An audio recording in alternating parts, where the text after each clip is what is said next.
এটা ভিডিঅ' সামাজিক মাধ্যমত অত্যন্ত চৰ্চালৈ আহিছে এই ভিডিঅ'টো মোৰ দৰে আপুনিও যদি ভিডিঅ'টো চাই আপোনাৰো দেহ মন হাত পৰি যাব ভিডিঅ'টো চাই লওক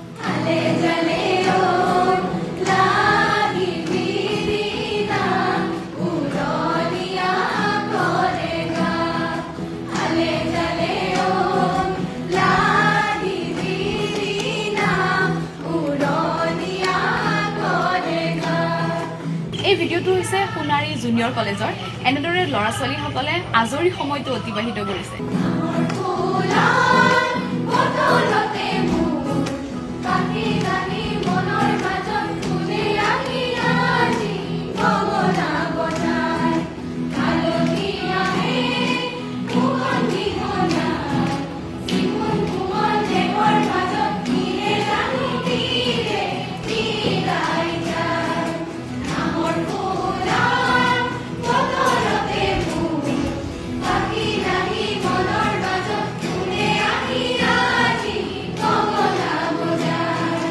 আজৰি সময়কনো যদি বন্ধুৰ লগত এনেদৰে সদ্ব্যৱহাৰ কৰা যায় তেতিয়াহ'লে গোটেই লাইফটো বৰ নোহোৱাকৈ হাঁহি ফূৰ্তিৰে পাৰ হৈ যাব